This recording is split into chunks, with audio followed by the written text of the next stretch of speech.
Hey guys, Brad Danger here, and strap in because this one is personal. This is not a list of things people said on the internet that annoyed me in theory. This is a highlight reel of things that have been said directly to my face while I was standing next to my car that I paid for, worked on. And let's start with the absolute classic. Oh, it's just a small door ding. It doesn't matter. No. No. This has happened to me more than once. You come back to your car, there it is, a fresh, perfectly shaped dent right on the body line, like it was measured. And the person who did it is just standing there like they just dropped a fork on the floor. It's just a ding, sir. It's just a ding is how I know you have never loved anything mechanical in your entire life. That ding isn't metal, it's time, it's effort, it's the part of my brain that parked as far away as possible for a reason. And you erased all of that with one careless swing of your Camry door and zero remorse. Next, you don't need two vehicles. Oh, come on. I've heard this from friends, family, coworkers, people who own one beige crossover and think they've solved transportation forever. Yeah, I need two vehicles. I need one to do truck things. I need one to do car things. I need one that works when the other is broken down because I actually use my cars instead of leasing personality. Saying that you don't need two vehicles to a car person is like telling a photographer they don't need more than one lens. You're technically correct in the most useless way possible. Now let's talk about the boomer core gold mine. The wife said it was either me or the car. Every time that I hear this, I want to fake a phone call and leave the conversation. First of all, stop calling your spouse the wife like she's a parole officer. Second, if your relationship is framed as you versus an inanimate object, well, that's not a car problem, that's a you problem. Also, for the record, your car didn't give you an ultimatum. You did. Next up, this all-wheel drive system is so advanced you don't need to slow down in the snow. This one nearly got me killed. I've watched people in Subarus, Audis, and luxury SUVs fly past traffic in snowstorms like they unlock God mode because of a commercial that showed a family smiling on a mountain road.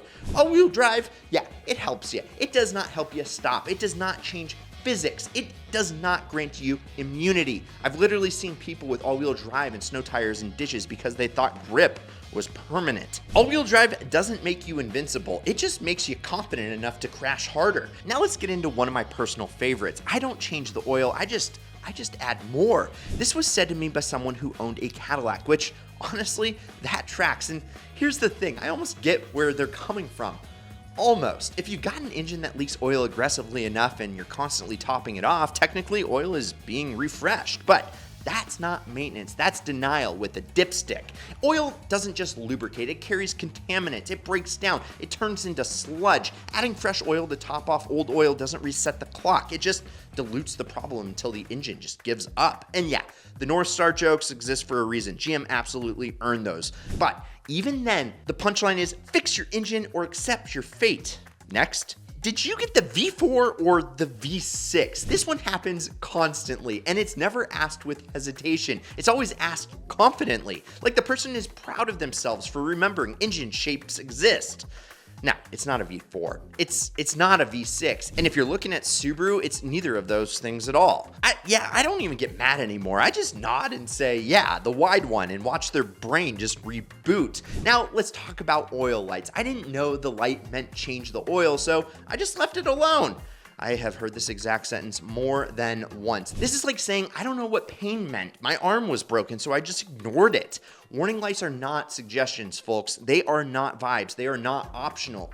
That light in the car is screaming in the only language it has, and ignoring it doesn't make you brave. It makes you the villain in a mechanic's horror story. Now, here's one that actually hurts emotionally. I heard someone say, I recommend everyone an RX-8. It's so Japanese and it's so reliable. It has a 1.3 liter engine, so it's fuel efficient. It has 4 doors, so it's practical. This is the most confidently wrong recommendation ever assembled. I mean, the RX-8, don't get me wrong, it's amazing. I love it. I respect it. I adore it. I mean, it has those suicide doors, and I admire the Mazda community for committing to this insanity, but recommending it to everyone is unhinged. Rotary engines do not tolerate neglect. Fuel efficiency is not their thing. Oil consumption is a feature, and 4 doors does not equal practical if the engine requires a ritual sacrifice every 3,000 miles. This is how you turn someone into a lifelong car hater.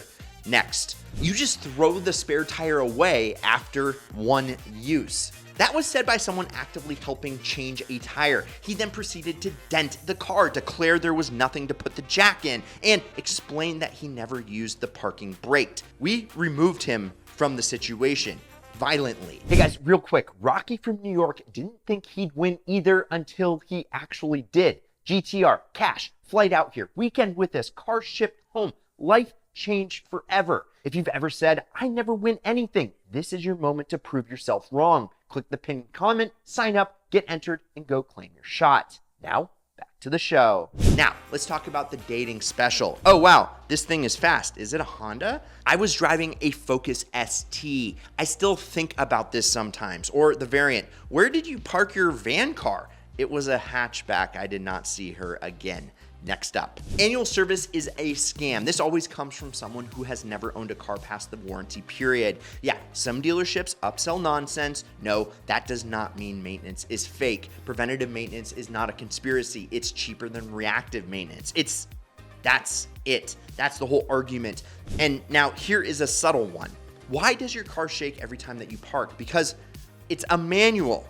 Yeah, because I'm checking neutral, because I don't want to launch my car through a garage wall, okay? This one actually made me laugh because I realized how foreign manual transmissions are to most people, especially in America. To them, it looked like a nervous tick. To me, it was just muscle memory. Next, old cars are safer than the plastic new cars. This one makes my eye twitch. Old cars feel solid because they don't absorb impact. You do. New cars are designed to destroy themselves to keep you alive. Crumple zones are not weakness. They are engineering. If you think being the crumple zone is safer, well, I just don't know what to tell you. Next, let's hit on the exotic confusion. Is that a Ferrari? No, that's a Mustang. Is that a Ferrari? No, that's a Porsche. Is that a Ferrari?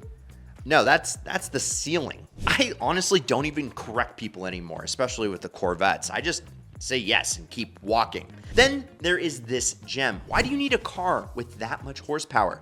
So I can merge safely, so I can pass without planning in my will, so I can enjoy something. You don't ask people why they need a big TV or a nice phone. You know, I got a big phone to make up for my small data plan, or expensive shoes, but for some reason, cars are where practicality suddenly becomes a moral argument. And finally, it's just a car, get over it. No, it's not just a car. It's how I relax, it's how I focus, it's how I learn, it's how I connect with other people who actually care about something mechanical and imperfect. And you don't have to understand, honestly, you don't have to like it, but dismissing it doesn't make you enlightened. It just makes you boring. The truth is, non-car people aren't evil. They're just operating on a different frequency. They see cars as appliances. We see them as systems, stories, machines with personalities. And when those two worlds collide, you get moments that are either hilarious, infuriating, or just both. Usually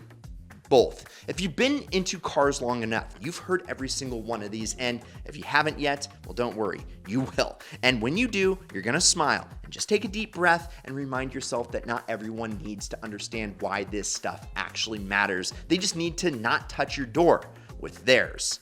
So, if you enjoyed this video or you have something that you've heard in the wild that you'd like to share, let me know in the comments down below. Also, remember to go to winthisIdealCar.com to get entered to win your dream car plus bonus cash. Like, subscribe, turn on that notification bell, and check out some of these Ideal vids over here. I'm Brad Danger. This is Ideal. We'll catch you next week, and promise me one thing: keep living the Ideal lifestyle.